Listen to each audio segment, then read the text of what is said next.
The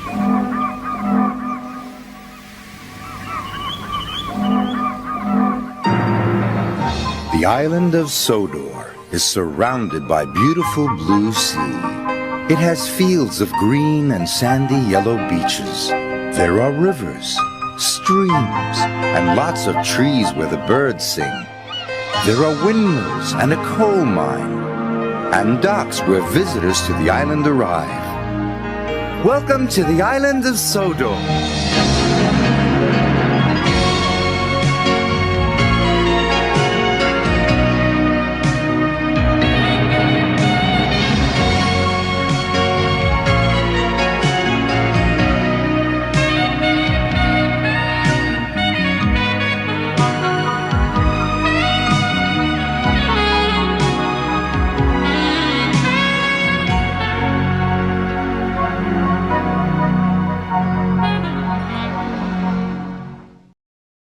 Edward's Express.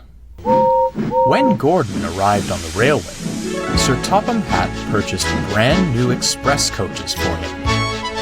They had sturdy metal bodies, smooth bogies, and separate compartments for the passengers. Gordon was well pleased with his coaches. The old coaches felt left out. They were made of wood, ran on axles, and had no individual compartments. Time and wear led the railway inspectors to see them as unworthy of the main line. The coaches were most upset.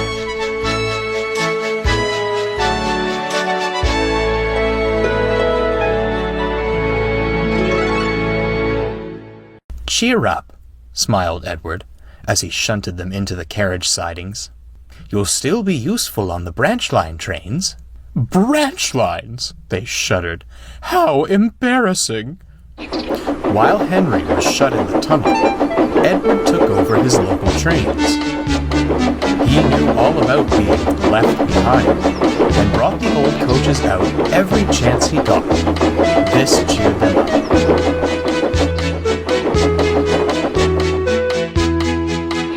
Until Gordon voiced his opinions. "A pity," he sniffed, "but that's the price of progress. Why, even you would have been a prime express engine at one point, Edward. I suppose it's only natural that modern engines require modern coaches." "Is that so?" smirked Edward. "Why, I think you'd look most distinguished pulling these old dears." "Oh, no thank you," Gordon harumphed. "They'd be open-top carriages before I even reached top speed. Now these are proper coaches," he finished, eyeing the express behind him. "Is that what they are? I thought someone had stretched out the goods vans, and you were doing some real work for a change," laughed Thomas, as he shuffled past with some trucks. Edward couldn't help but chuckle, and Gordon fumed out of the station. His mood didn't improve on the main line. They were running well. Too well. "Settle down, Gordon," scolded the driver. "You'll do a number on yourself. Make no mistake." Real work," muttered Gordon. "I'll show those engines a thing or two about real work."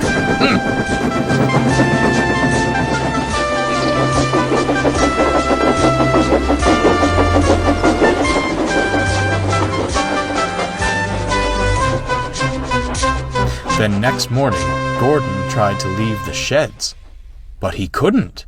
"What's happened to me?" he groaned. The crew inspected him and quickly found the problem. "Something's wrong with your tender brakes," sighed the fireman. "And with how you were going about yesterday, I'm not surprised." "And you thought the old coaches were the ones who would fall apart," laughed Thomas. Edward shot him a look. "This is no time for teasing, Thomas. The express must go out on time." "Pooh! And how?" grunted Gordon. "You aren't strong enough to pull those coaches, Edward." Edward glanced at the coaches in the carriage sidings. And then he spotted something else. The passengers were growing impatient. There was no train ready for them, and it would soon be time to leave.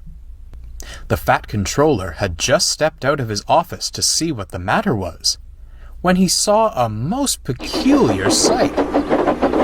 Edward came steaming in with all the old coaches he could find.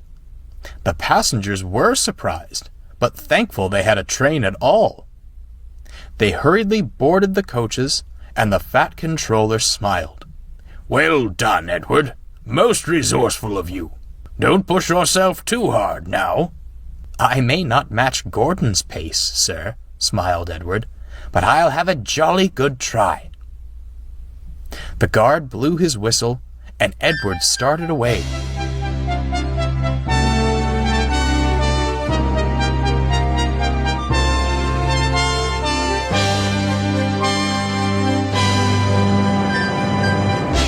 Soon he was coasting down the main line, making excellent time.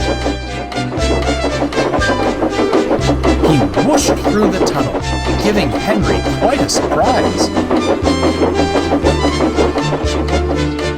"Go on, Edward! Go on!" he cheered. Come along, Edward puffed. "Gentle and fast, gentle and fast," cooed the coaches. They were very pleased with Edward. At the last station, the passengers cheered and thanked Edward. The engine at Vickerstown was most amused, but looked on with admiration. Edward just smiled. He was thankful for a rest and a drink. When he returned to Sodor, Edward spoke kindly to the old coaches. "Well, dears, how did you fancy a return to the glory of the express?" "Oh, it was lovely, Edward," smiled one. "Although," added another, "perhaps you were right." That won't be necessary."